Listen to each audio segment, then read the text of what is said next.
Yes,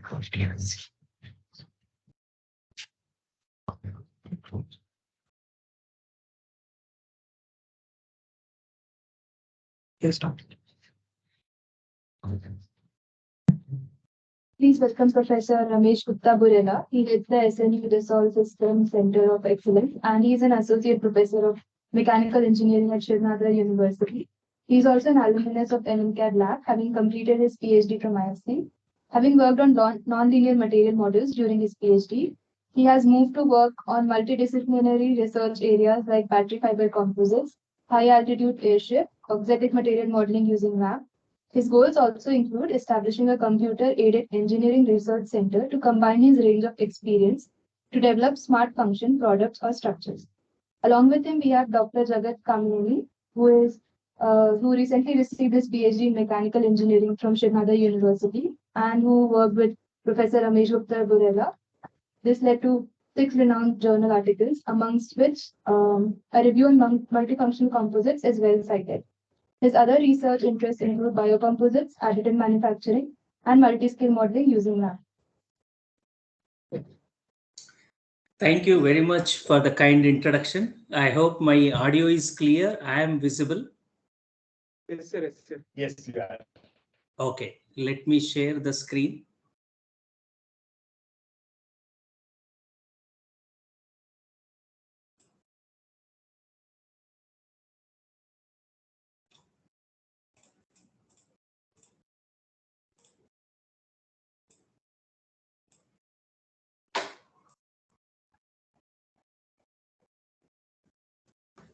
Is it visible and is it in the presentation mode? Yes, it is. Yeah. Thank you. Okay. Shall I start, sir? Yeah, please go ahead. Yeah. Okay. The title of my presentation is Geometric Nonlinear Analysis of Laminated Composite Stiffened Panels using Variational Asymptotic Method. I'm going to talk about the overview about variational asymptotic method, how it is being applied to plate or a shell kind of a structures.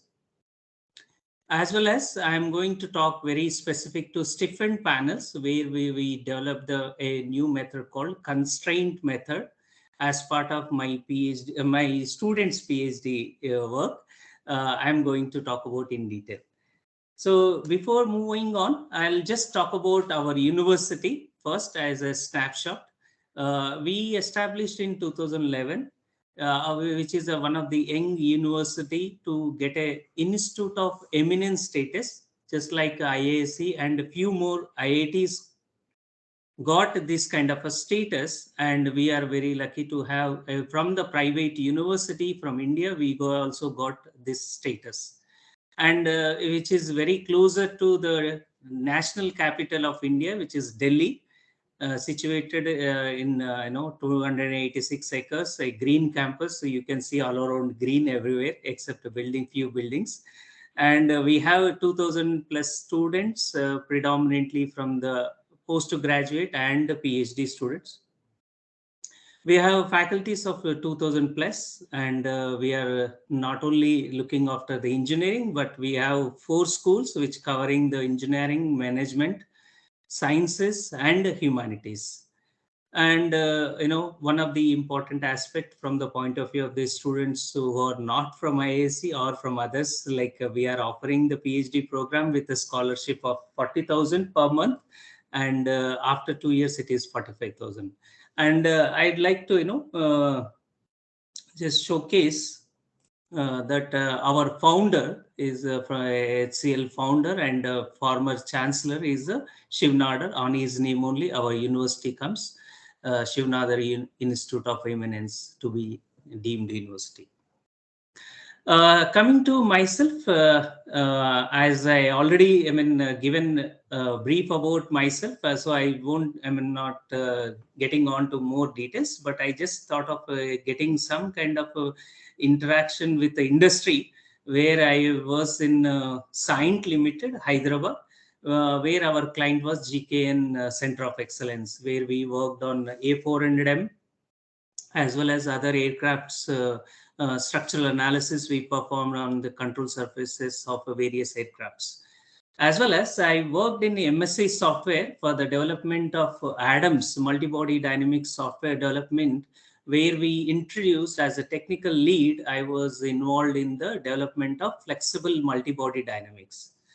And before that, before joining to IISc for my PhD, I worked in ADA, which is a DRDO lab, where I was involved in the development of fluid structure interaction problem. And very recently, I taken a guest faculty position at University of Hyderabad. This is also another institute of eminence. And my teaching there is artificial intelligence and automation in manufacturing. With this, I'd like to give some broad research interest from the point of view of the computational mechanics and some advanced topics what we are going to work. One is the extension of my PhD work on hyperelastic materials from the mechanical loading to electrical stimulation in the form of dielectric elastomers. And one of my current PhD student, fifth PhD student, who is going to work on magneto-electroelastomers. So this is one of the like a variational asymptotic method, which is the mainstream of my research work. Apart from that, I am working on numerical schemes, for example, extended finite element method on piezoelectric materials for fatigue and fracture analysis. Apart from this, I am also looking after 3D printing. Basically, we have developed a kind of solar cells using the 3D printing technology, and we applied for Indian patent as well. And one of the important, just to highlight here, is the eVTOL, that is the air taxis. What I can show here is a conceptual model of air taxi, just like what we have on road. We have a taxis. In similar lines, we can have the air taxis, which will carry the people from, let's say, an airport to your house, or some kind of one urban transportation point of view. You can make use of it. And around 70 plus students with various backgrounds, they are working. And right now we are done with conceptual modeling, and then we are eventually moving with the Professor Dinesh, also part of this project. And we are going with more than 70 students with different backgrounds. And one more area which I'm focusing on, machine learning applications to CAE. I think is also here. Can face the camera there. Yeah. is it? So he's the team leader for the eVTOL project, the urban air mobility that Professor Ramesh just talked about. Okay. Hey, go ahead, Ramesh, please. Sorry. Okay. I could not see anything happening in the background, so I didn't know what happened in the. That is the reason I just stopped my presentation. We were muted for a while. Yeah. Oh, all right. Yeah, please continue. Sorry for the interruption. Yeah. Sorry. Okay. Fine.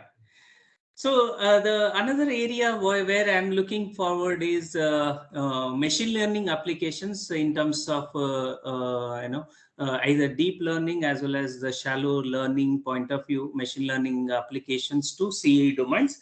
And a couple of already a book chapter is published, and we are going to look forward some more advancements in this direction as well.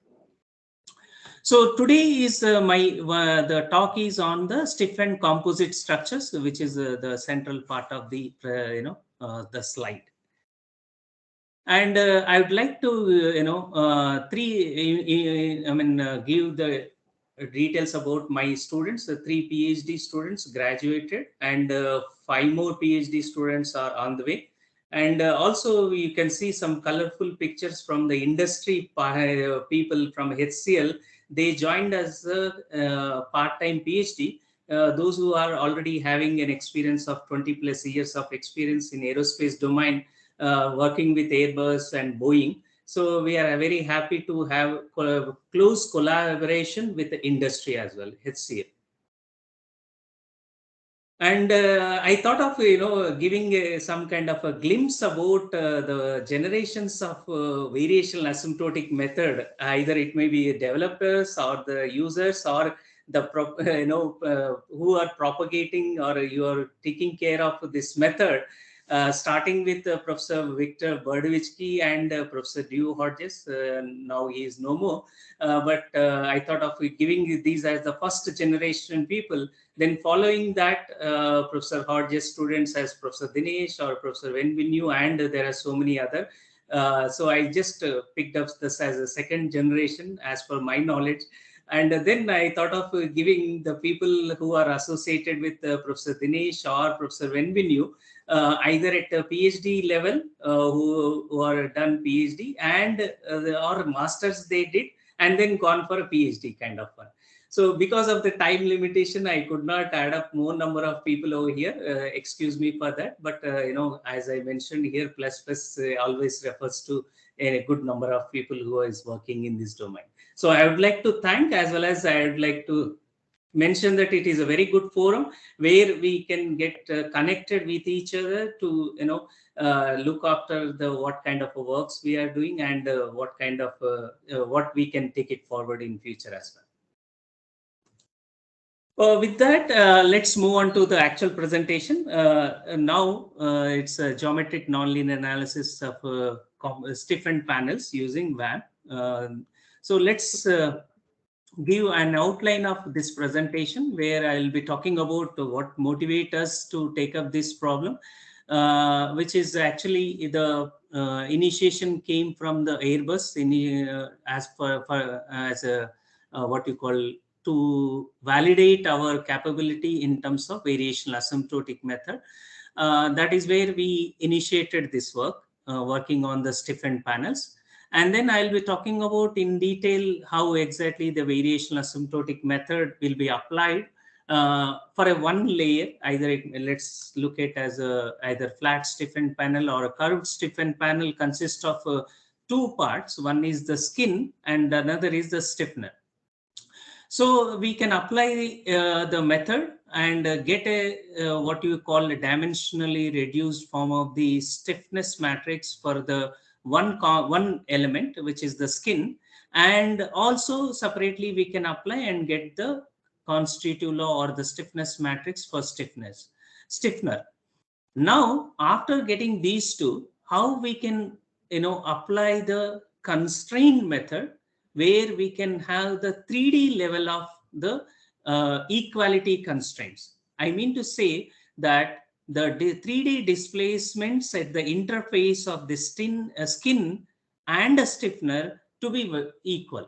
That is the kind of what traditionally what we look at in literature is that either they impose the displacements at the 2D level or at but not at the 3D level and reducing to 2D form. So I'll describe in detail how exactly this method will work, what advantages we can get, and how it is equivalent to a 3D finite element analysis kind of one. So we can see the computationally efficient in terms of dimensional reduction. The second aspect is computationally efficient is one, and accuracy, the second aspect, where we are using the mathematical methodology called VAM. And then I'm going to describe about some of the results which we validated with the commercial finite element softwares, as well as some of the literature results. And then we will show some of the publications as part of the thesis work. You are feel free to interrupt me, or you can have any questions in between. You are most welcome, or I'll at the end of the talk also you can leverage to finish off my talk, and then you can have the questions at the end. All right. So as I mentioned, the stiffened panels, for example, if you look at various aircraft structures, even the fuselage of a central part of an aircraft, which is a huge structure, which is the composite skin and stiffened by various elements. Now, in order to analyze that, there are various theories already exist, and whether it is 2D finite element or 3D or some numerical semi-analytical solutions, and various other schemes are available. But we are trying to look at a method which is very efficient, reliable, computational tool that will analyze the composite stiffened structures very efficiently. So that was a basic idea. So the skin is also made up of composite material. The stiffener also made up of composite structure. Now, in terms of the geometry, if you look at, one is the flat stiffened panel where the skin is flat plate, whereas if you have initial curvature, then we have a curved stiffened panel. That is the meaning of what I am going to talk about. Now, we may need to look at, first of all, why we have taken up this problem, because ultimately this leads to a PhD degree also. So that is where we try to look at what exactly the gaps in the research, so that we can handle this kind of a problem. One is that there is many theories with respect to laminated plates and shells, right from classical laminated plate theory like a CLPT, HSDT, FSDT. There are so many theories are available, but those theories are based on the ad hoc kinematic assumptions. So we already know, like let's say, if you look at whether it is a classical laminated plate theory of CLPT, we know that normal remains normal even after bending. And again, that will be leveraged when it comes to first order or higher order shear deformation theory, where we will say that the normal may not be normal, but it is having its own kind of deformation because of the shear effects. So these are the quite common type of ad hoc kinematic assumptions we can see in plate and shell theories. And another important aspect I would like to highlight from the point of view of the skin stiffener interface modeling. Because if you look at the way traditionally what people used to attempt and what the traditionally follows is that they impose the displacement continuities at the 2D level. But that is where the gap is, that if we can impose at the 3D level, but at the same time you work as a 2D, that is where the new thing what we can go with. And then looking at the efficient tool and asymptotically correctness is the one of the highlights of variational asymptotic method, and combining the variational asymptotic method and the constraint method together is the one what I'm going to talk about. So objectives are very illustrated over here. One is the constraint method. Once we have the code which is applicable for a single layer, or single either skin or a stiffener, that is one part. And then combining together is the constraint method as a stiffener level. So that is where we are going to get asymptotically correct closed form analytical solutions, which is in terms of, let's say, warping functions, as well as the constitutive law or the stress strain relationship between the for the skin and stiffener as a individually and as a combined together also, we are going to get the relations. All right, as I shown previously, this is a representation of a skin and stiffener. So with and without initial curvature, what we call it as a flat stiffened and curved stiffened panels. Because of the interest of the time, I may not go through all the literature what we have done, but we have done quite extensive literature survey before going on to the current work. So first I'll talk about how variational asymptotic method is applied, starting with the 3D kinematics, then 3D strain energy density function, and then total potential energy. And then we will apply the systematically dimensional reduction process to get the stiffness matrix or the constitutive law. And then we'll be applying the constraint method. So that this is the overview of the project. So let us begin with the variational asymptotic method. I think many of the presenters already talk about, especially NMCAD Lab people have already illustrated over here.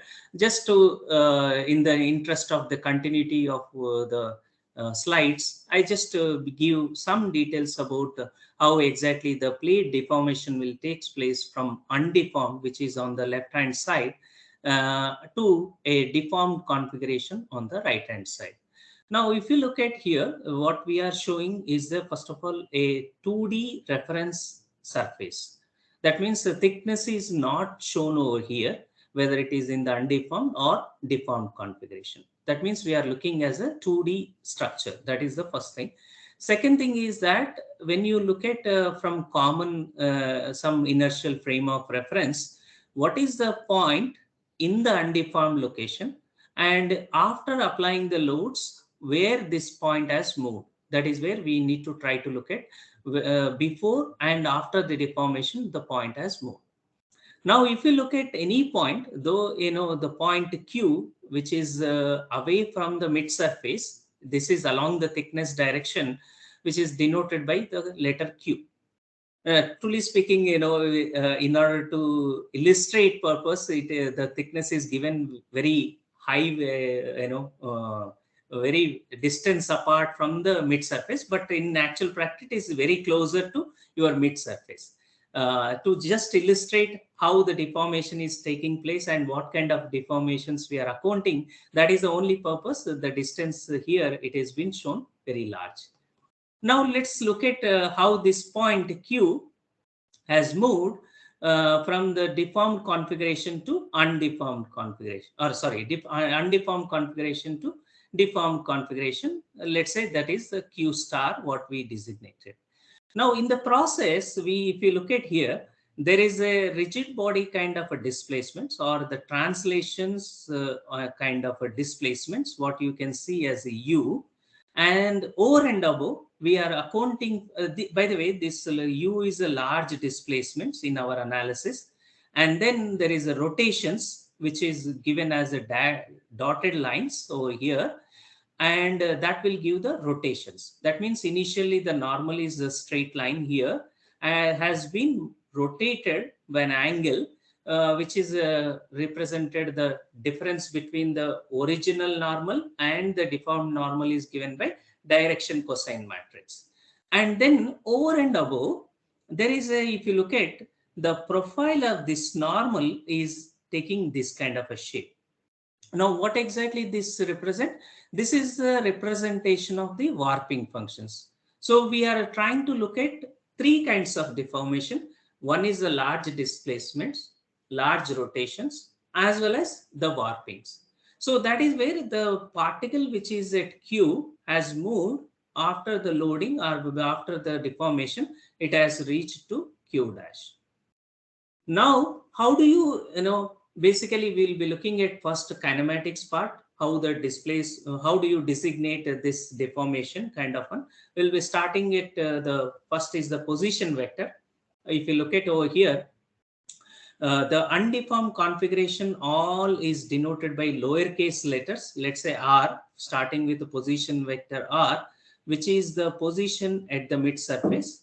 Now that point, if you look at in the deformed state, which is given by capital R. That means all the deformed configuration related entities are given by capital letters, whereas the small letters denote undeformed configuration. Now, any point away from the mid surface in the undeformed state, that is designated by R hat. Now, this R hat will be the position along the thickness direction. That means if you look at from the pure vectorial addition, R hat is equal to, we are adding the position vector as R plus Y3, B3. That will give you the, actually from P to Q, I can reach either directly as from here to here, or I can reach first to the mid surface and followed by the thickness direction. So it's a simple vectorial addition, what you can think of. In the same way, now we can look at how a point which is a Q star is designated from point P or any initial reference point you can think of, that is R hat, capital R hat. Now that is the combination where we need to pay attention, where which is equal to R plus your direction cosine matrix, that is where We are moving from small b coordinate system to capital B, and then we have additional contribution coming from warping. So these are the some of the things which we are accounting directly from the position vector onwards. So that is where I just given the details on the graph itself or the figure itself, the all the expressions what I mentioned over here. And then a simple algebra or mathematics is involved, where we can have the first finding the covariant base vectors, which is the derivatives of the position vector with respect to coordinates. Let's say it is designated as yi, let's say, and these are the covariant base vectors. So as the name itself suggests, covariant, as we move along the orthogonal coordinate system, how the basis vectors will changes along the as you move on the curvilinear coordinate system. And there is another one which is the contravariant base vectors, which is orthogonal to your basis vectors. Let's say you have G1 cross G2. That means which is forming a plane, G1 along one direction, G2 along the second direction, and the plane which is forming G1 cross G2 will be the normal to this plane, that is G superscript 3. So that is where we are getting contravariant base vectors. In the same way, we can find covariant base vectors in the deformed configuration, and then we can find your deformation gradient tensor. Because we are accounting for large deformations and large rotation, we are giving the green strain, which is nothing but F transpose F minus I whole divided by 2, where F is the one deformation gradient tensor. These are the components what you can see over here. Now the next is once we are done with the kinematics and we know what are the strains, then we can move on to the strain energy function, which is represented as half stress into strain or half into gamma transpose Q into gamma, which is nothing but half the strain energy function. Now adding on appropriately your total work done will give you the total potential energy, which is the summation of strain energy minus potential of the load, which is nothing but U minus W, which is phi, total potential. Now, if you look at the minimization problem of any structural analysis, if you look at, you need to find out what is the unknown displacements. For example, we need to find, then you have to minimize this function with respect to your unknown variables, let's say displacement. But applying the straightaway calculus of variation is a tedious task, especially for a nonlinear problems what we are looking, as well as the kind of the material configuration what we are looking. So we need some kind of alternative method where we can dimensionally, first is the reduction, as well as we are going to find these unknowns analytically. So now we'll be looking at the method. Before applying this method, I'll just talk about what other constraints we have imposed on these warping functions. So there are, when you look at the modeling of the skin or a stiffness point of view, set of global warp constraints we applied. That is the average over the thickness of the skin or the stiffness, warping functions equal to 0. That means 3 warping functions. One is called as in-plane warping. That is a kind of a local rotations. And there is a W3, which is the out of plane warping, which is either compression or extension of the normal. And also there are 2 varieties of the global constraints what we consider. One is the leverage global rotation constraint and derivative of global rotation constraint. So as only one variety I am showing over here. So which is nothing but your thickness times your warping and integrated over the thickness equal to 0. So these are the total in terms of if you look at numbers, 5 global constraints you can have. Apart from that, now what is differentiating is a layered kind of a structure and a single layer is that what we are having the global constraints is for single layer. Now, if you look at here, when you have multiple layers as a laminated composite structure, what we are looking, then we have at the interface, we can have interlaminar continuity conditions in terms of displacements, warping continuity, as well as the transverse shear stress continuity at the interfaces. So apart from the 5 what I mentioned, the global constraint, these are the additional constraints what we are going to apply over for laminated composite materials. And now, so far we just talk about, or what I discussed is a 3D strain energy or 3D total potential energy function. Now I'm going to move on to the dimensional reduction process. And what exactly the dimensional reduction process? It is the process of reproducing the 3D strain energy or 3D total potential energy in an equivalent 2D problem.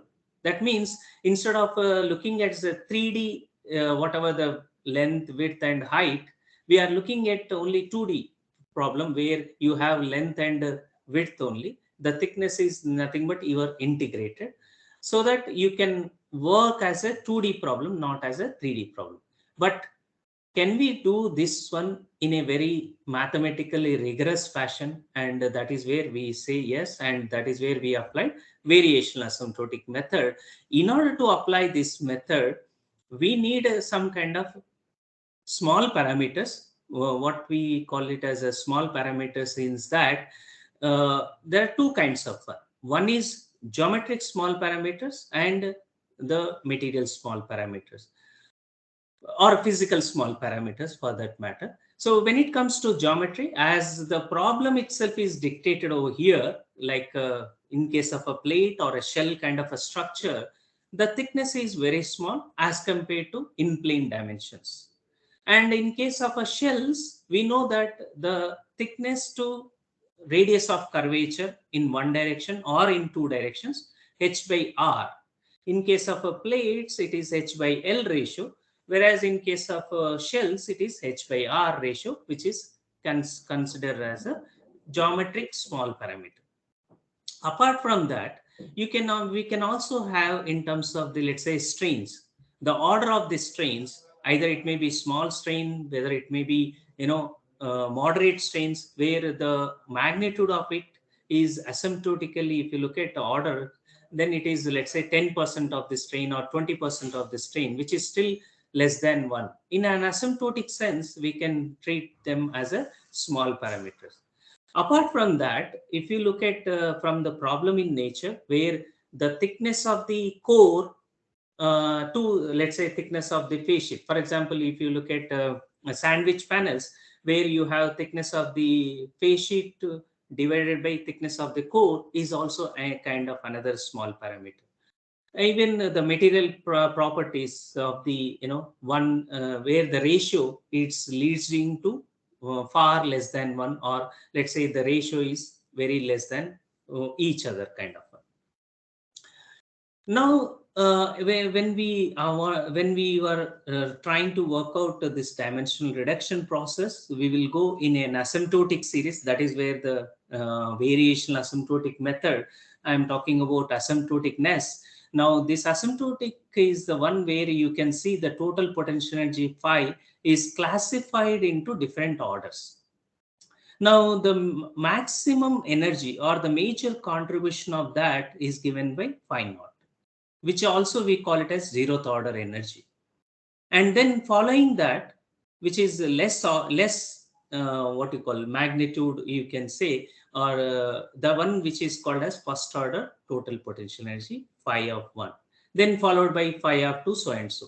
That means if you look at mathematically, this is where we can say that order of the magnitude of the 0th order is very, very high as compared to first order, and then following that is the second order. And but in engineering applications, if you look at if we can able to work out up to first order, is good enough to get a very accurate results, what is equivalent to analytical solutions of the actual solutions. So that is where we can restrict ourselves to 0th and first order total potential energy classification. And then we'll see how a dimensional reduction process will take place, which is like, very rigorous process and very mathematically intensive. But I won't give you more details how the Lagrange, for example, where we have the total potential energy minus Lagrange multipliers times your global rotation constraints will give you the, we have to minimize this function. And this minimization process will leads to set of governing differential equations and natural boundary conditions.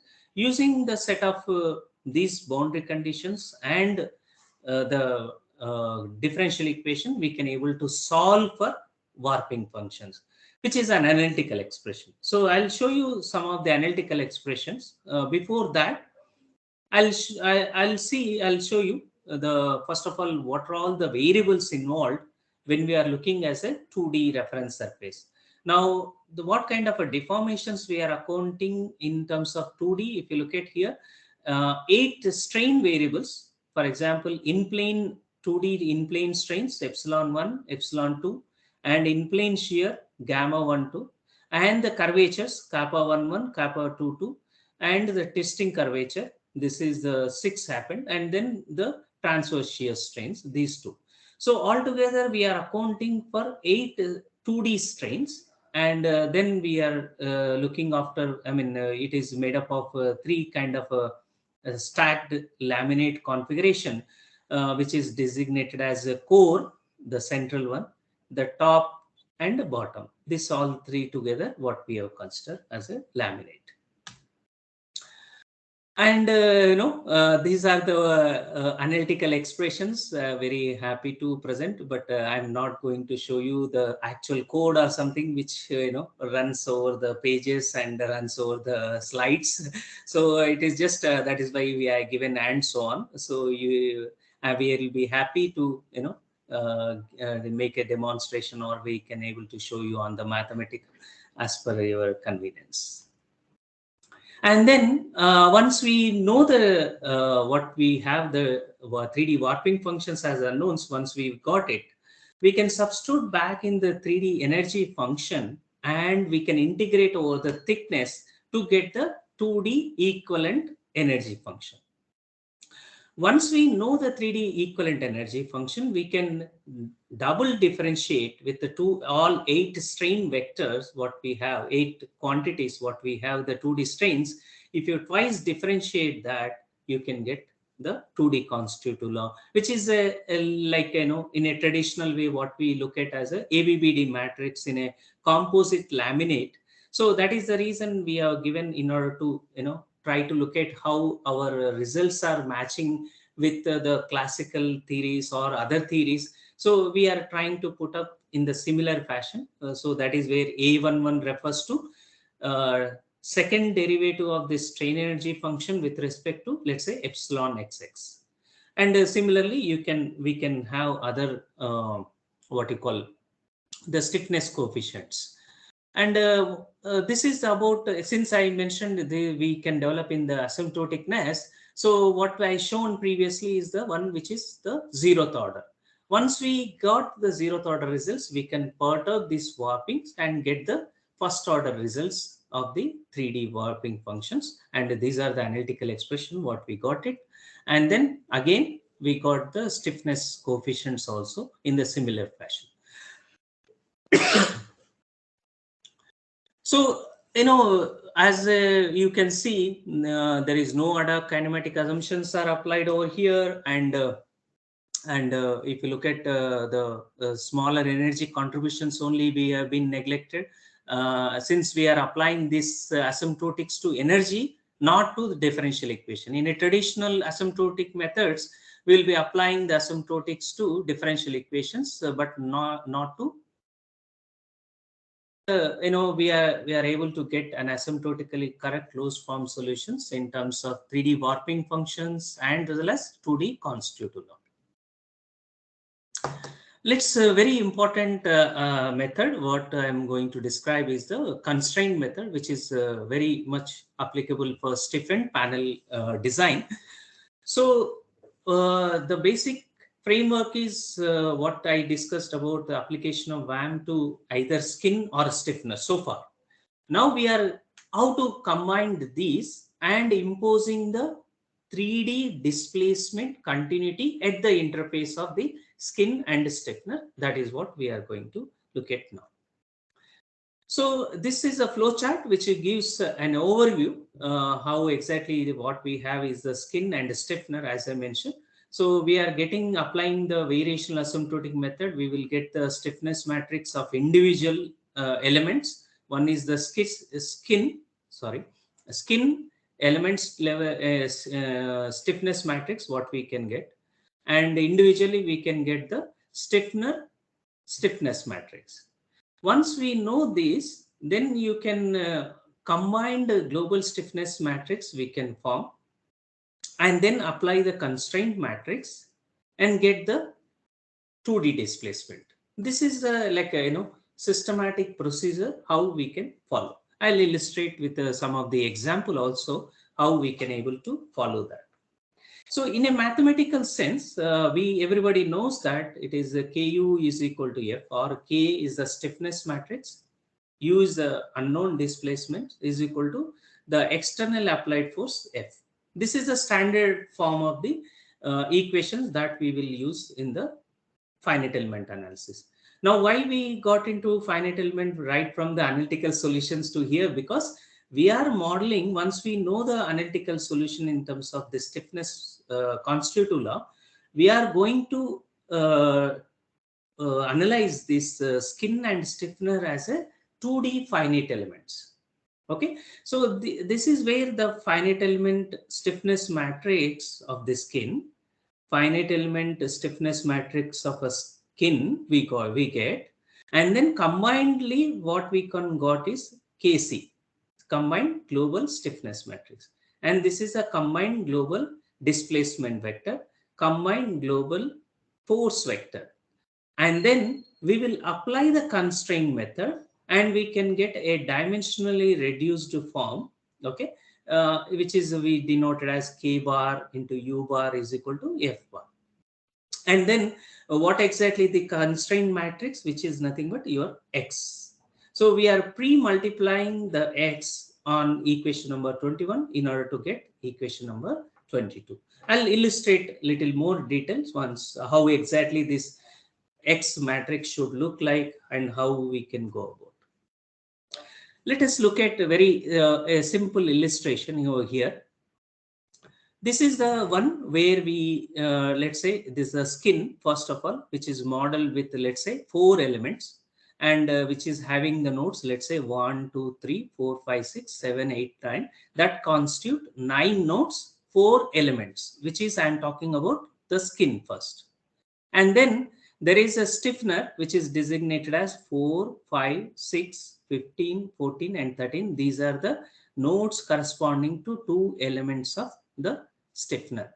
And now, if you look at individually these 2 together, I mean, what I shown is a combined one. Now, if you look at the interface, what you have is a node number 10, 11, 12 on the stiffener, and 4, 5, 6 is on the skin. Now we are going to impose the 3D displacement at this interface. That is a major kind of one. Now, how do you designate this 2D level of the displacements? Let's say we consider 3 displacements and 3 rotations, which is designated as ux, uy, uz, theta x, theta y, and theta z. Similarly, for the skin stiffener point of view. Now, as I mentioned previously, when we apply the variational asymptotic method, what we can get is the skin stiffness matrix, Kp, and a stiffness matrix, which is designated as Ks. Now, combinedly, we placed each other and we got the K combined matrix, what we got it. So here, very strikingly, or the one which is differentiating from other theories is that over here, where we are imposing the constraints at the interface. For example, if you look at the 3D displacements at 10, node number 10, and node number 4 are equal. So So this is the what we call it as a constraints at the interface, which is at the 3D displacement. Now, what exactly the 3D displacements? If you look at in this equation, these are the on the left hand side is the 3D displacement, which is let's say along x, y, z direction, 3 displacements, which is equal to 2D displacements plus rotation plus warping function. So as a combination of all the displacements, rotations and warping together is what we are getting a 3D recovery relations, or these are also an analytical expression, which are the byproduct of your 1D analysis. Once we know this 3D displacement expression, and we can impose this constraint saying that u of 10, for example, is equal to u of 4 from the skin. This is a constraint we are going to impose. Now, how exactly this will be implemented? This is what we can look at the X matrix development, where you can see on the left hand side the native form of the degree of freedoms from the skin and stiffener, reduced form of the stiffener on the right hand side, and the same state of the degree of freedom of the skin. That means we are not changing anything about the skin degree of freedoms, but we are reducing the number of degree of freedoms as we are representing all the displacements as a function of the translations. So that is where you can see there is a reduction in the number of the degree of freedom. So you can see here m is the original size, then it has leads to n. So that is where your X matrix is m by n kind of. And as I already described in a verbally, which has been the 3D displacement continuity.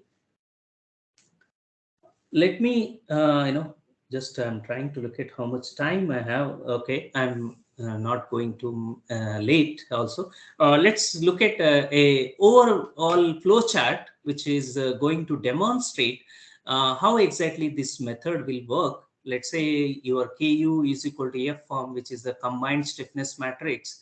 Then we are pre-multiplying with the X matrix, what we developed just now. And then if you multiply, then you will get an effective stiffness matrix. And then we can solve K bar into U bar is equal to F. So F bar. And then once we know the 2D displacements, then we can apply the 2D kinematics. Again, these are the analytical expression. And then you can get the 2D states, and then we can find the 3D strains, 3D stresses. So this is the sequence what we usually follow. All right. So we all, as I mentioned, we derived the 3D recovery relations as well. Now we moved on to some of the results, what we got it in terms of the 2D displacements, as well as I will illustrate in terms of 3D displacements as well. The first case is on the cross-ply laminate. If you look at it over here, there is a skin point of view, 090 configuration, as well as the stiffener also made up of 090 configuration, and 2 layers of the skin and 4 layers in the stiffener point of view, 2 on the top, 2 on the bottom. So this is a kind of, if you look at on the what you call the plan view, where you can see this is the flat stiffened panel, that is the skin, and the stiffeners which are available on these 2 directions. Now, because of the symmetry, we can model only 1/4 of it, and we can able to apply the symmetry boundary condition. When you look at from the materials,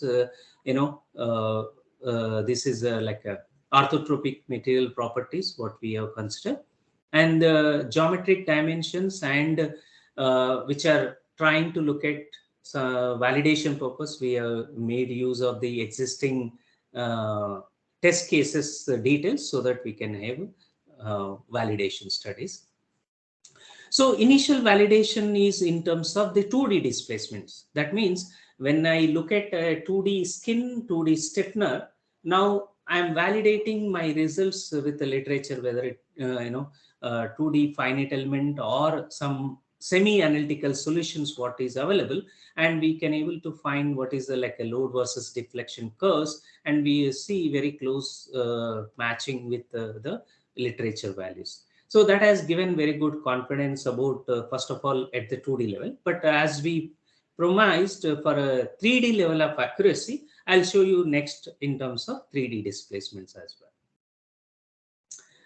So this is another test case what we have taken, a flat stiffened panel, and the kind of a case what we consider is a one side we clamp and the other side is applied a uniformly distributed load, and then we try to draw the force displacement curve and see how exactly it is behaving.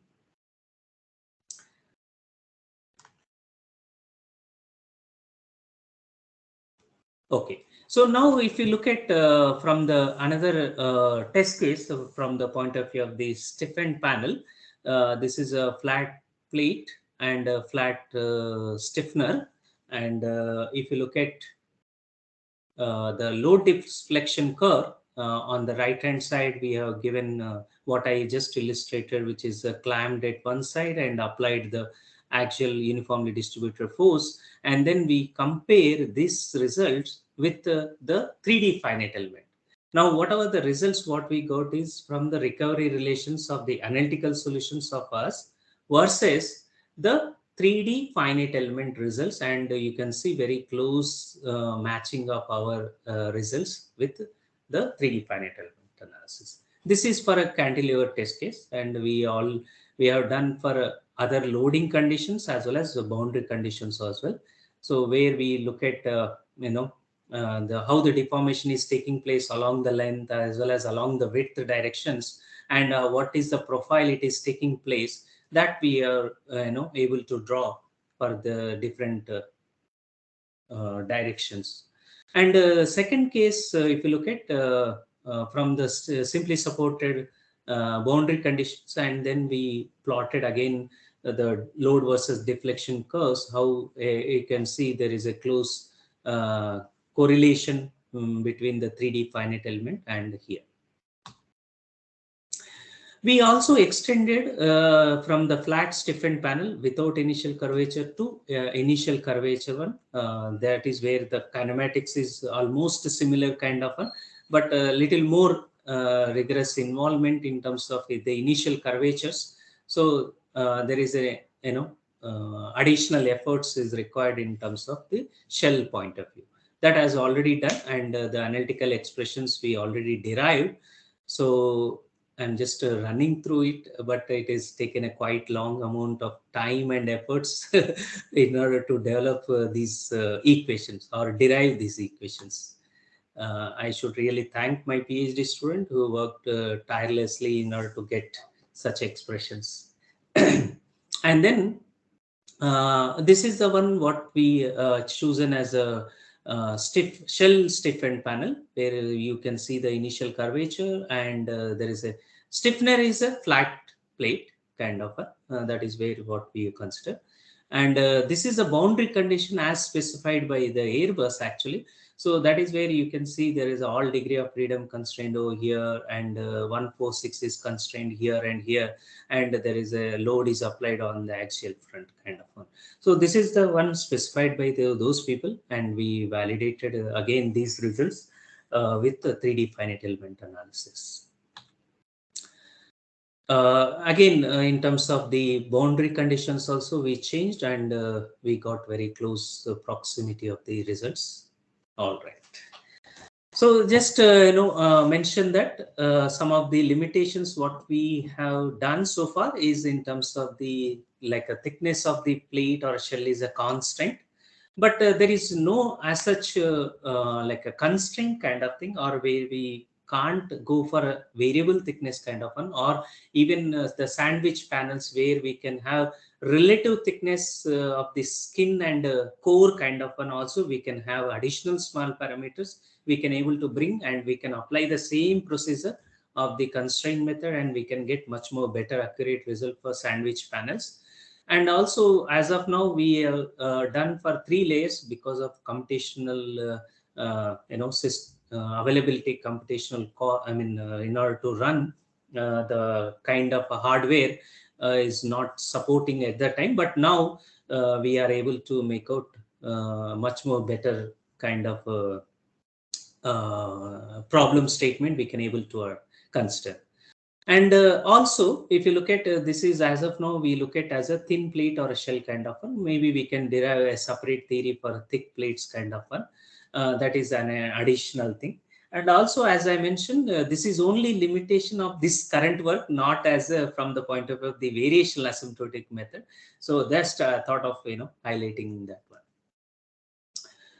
So this is my conclusion, saying that we have developed the constraint method for the stiffened panel, composite stiffened panel, which is computationally efficient when you compare with the 3D finite element, as well as it is computationally, accuracy also we are able to achieve, because we are not using any ad hoc kinematic assumptions, but we are applying the variational asymptotic method very rigorously and getting the analytical expression and then validating. So that is where we got a very robust kind of analysis, and that is where we in-house developed the code which we called as VAM, which will be able to solve this kind of one. And I would like to mention that this work has already published in 2019 in Thin Wall Structure as well as the AWA journal. And we are about to submit for a shell stiffened panel analysis. And we can easily extend this one to nonlinear buckling analysis as well as the dynamic analysis. The basic framework is done, and we can we can easily extend to multifunction composites as well as multi-scale analysis. These are some of the references. That's all from my side. Thank you very much for your kind patience. And if you have any questions or queries or suggestions, always welcome. And I request the people to look at our campus. This is one of the recent construction of the Block G. I request if anyone, all the people to join or visit our university. You are most welcome. And my contact details in terms of email as well as phone number I have given you here. Thank you very much.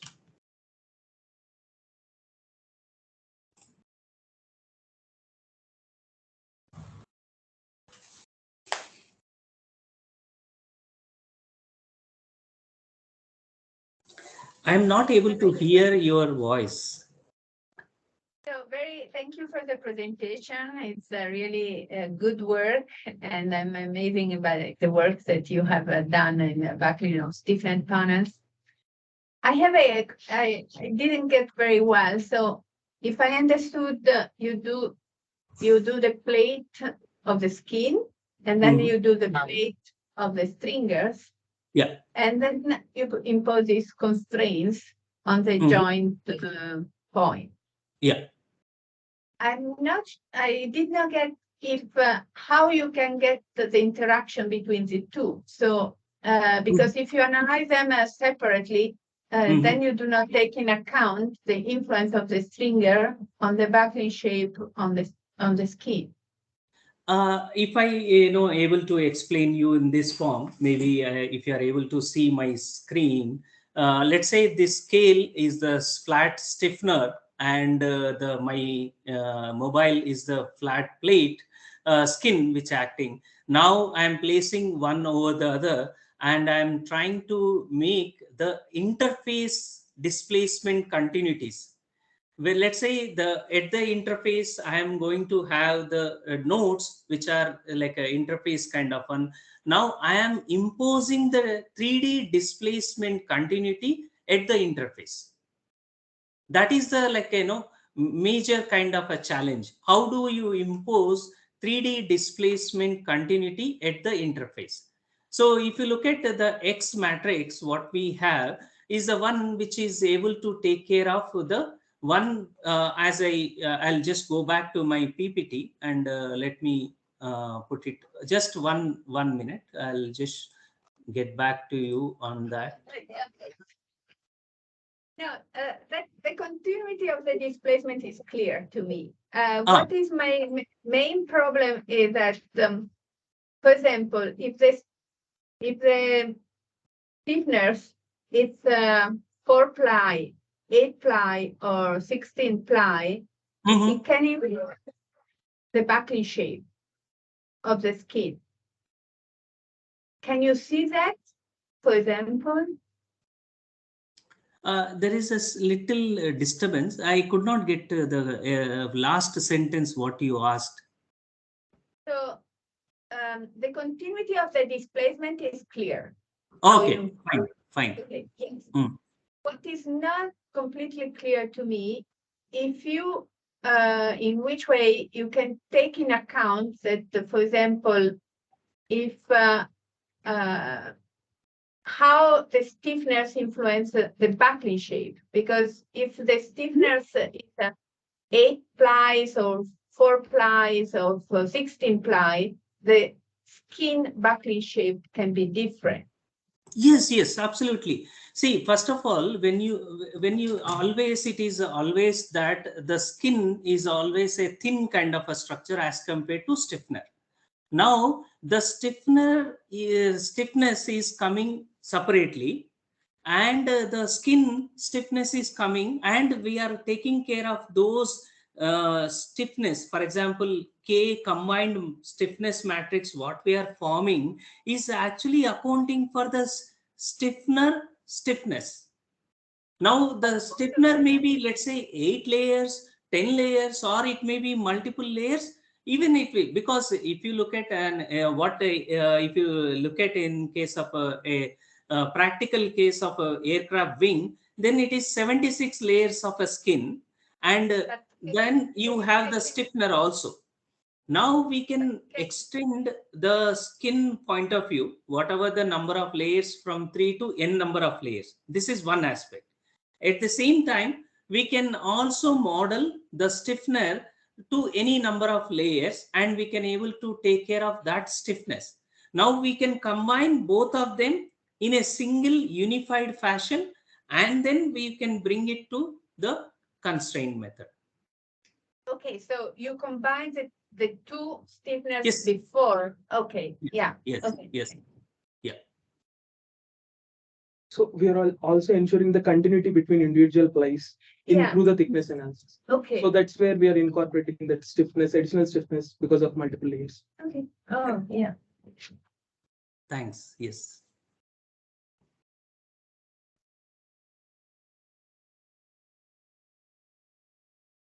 Videos, any questions?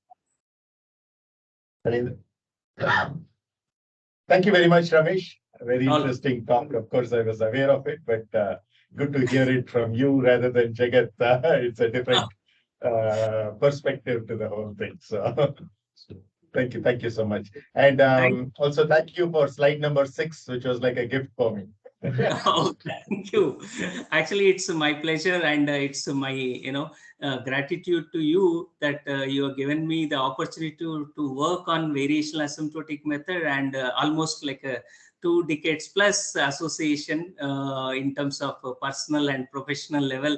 So I am thankful to you, as well as I will and thanks to the professor who all the way came from Netherlands and visiting IAC and India.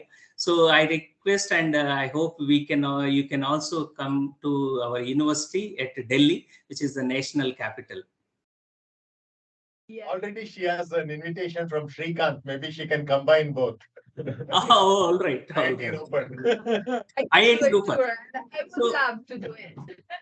I actually, in order to reach IIT Roper, you need to come to Delhi, and so I think you can always, you are most welcome to our university. Thank you so much. Thanks. Thanks, Ramesh, and pass on your gratitude to Professors Hodges and Bodichevsky. All right. Yeah. All right. Thank you very much. Thanks for the opportunity.